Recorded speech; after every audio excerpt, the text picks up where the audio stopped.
next morning I was asked if I would be interested in trying for some of Labrador's famous Arctic char. I eagerly agreed, and after a short, pleasant flight, we touched down, and I could not believe my eyes.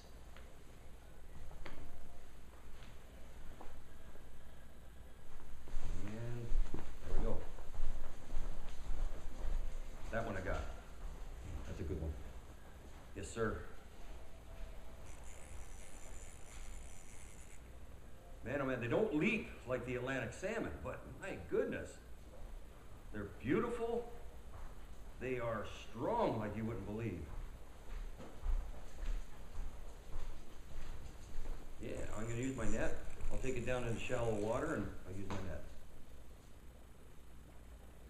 But you can see that these are absolutely gorgeous fish. Yeah. And we're taking them with bead heads. Now, the Arctic char here, they call it regulated waters. Well, where we aren't regulated, so I don't have to stay with the no weight on my leader rule.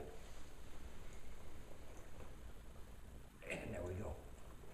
And flies out. And not extremely large, but my goodness, strong fish. Now, aren't they lovely? Nice pink, beautiful fish. Man, this water is extremely cold. And away you go. All right. Now that's the first one. There's a school of probably 200 fish there. And all I'm doing, I originally put an indicator on, and it was spooking the fish because the water's so clear. So I had to take the indicator off and go right to the bottom, and all I'm doing is watching the end of my line. If the end of my line stops, I set the hook.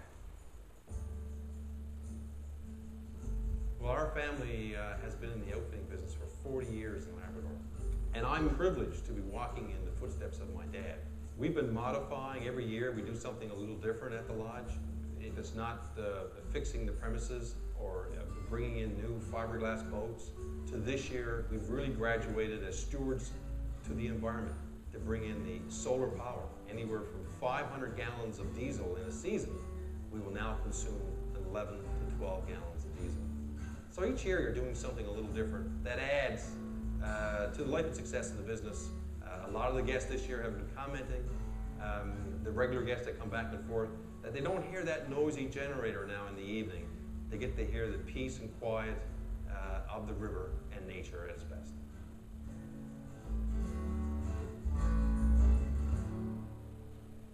That's a good one, yeah. You actually put a little action on the nip, dragging it on the bottom, like it's moving. Yeah, it gave a little bit of light to it. Yeah. And I seen the line actually shoot out when he hit. Yeah. Yeah, and put that little weight on that line, like you said, Bill, about 18 inches up, that's the key. Yeah, well, that's a really deep hole, so it's just the bead head itself won't get down there efficiently enough. No, just look at them scatter. Yeah. That's a beautiful looking fish, and these that's a good fish. This is a fish that that's coming in to migrate, and they are so strong from the Arctic Ocean. I mean, it's just look at that. Isn't that pretty? Yeah. They fight similar to a big brook trout to me. Yeah. Well, they're from the trout family. Yeah. It's a very pretty looking fish this time of year. Yeah. And they get more crimson as the month goes on. Yeah. You know what better action to come over here with a nice 5-piece, 5-weight rod, and it's just so.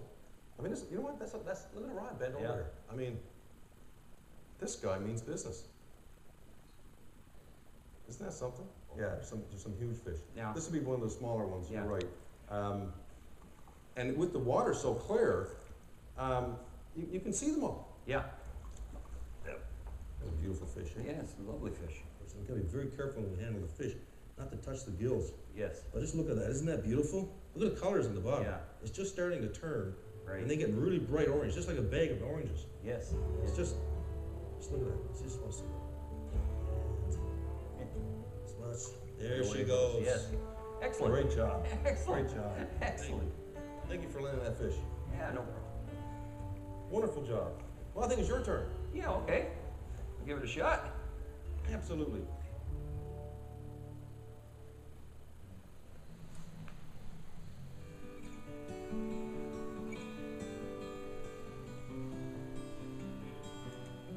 place to fish, Bill. You got the nice sandy shoreline. It's very.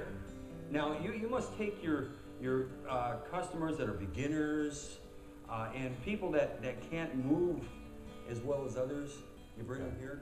Yeah, you know, you're right. We bring a lot of people over to Char Lake, and it's every bit 8 miles east of the lodge. It's only a 5-minute flight in Beaver, and we get an opportunity to fish over some wonderful large Arctic char. Yeah. And of course, sometimes we get the sea trout mixed in too, which makes it kind of fun. Yeah. But yeah, it's a short walk, as you can see behind me, with the Beaver. So we haven't got far to walk. Yeah. And we're right here in the stream where we have an abundance of Arctic char. Man. And this isn't even a lot of fish, you tell me. You've had many. Oh, geez, Yeah, you have right. Yep. You've had many bigger runs than this. Yeah, this is an unusual year. We had a lot of high water initially, so we're just sort of scratching our heads, wondering where all the Arctic char are. But this is a small run. This is not a huge run. We normally see this brook fairly full of Arctic char. Look at, there's a huge fish in there.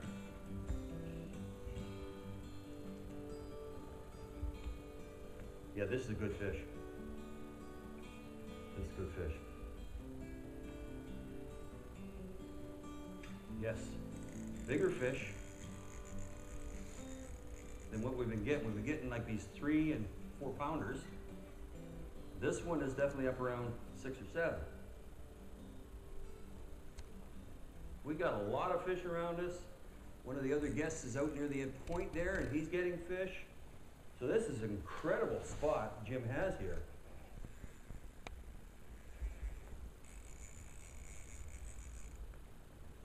There we go. This is a very, very nice fish. I can get my white glove out. Beautiful. Very, very lovely fish. Now, look at that, people. This is what coming to Flowers River Lodge is all about. Nice looking char like so. Look at how brightly colored it is, and you keep in the water for a minute. Make sure he gets a drink. Very excited. Oh, he wants to go. And away he goes. Oh, yeah. The day continued on with many more Arctic char caught and released. But it was time to head back to a good meal and plan the next day's fishing. We feel that, and our family has been, of course, in the outfitting business for 40 years. And second only to our fishing is our food. And of course, when you have a beautiful airplane like they have in the Beaver, that we go back and forth to the lodge every 3 days, then we bring in fresh supplies, tomatoes, lettuce. But we certainly consider our food a pillar to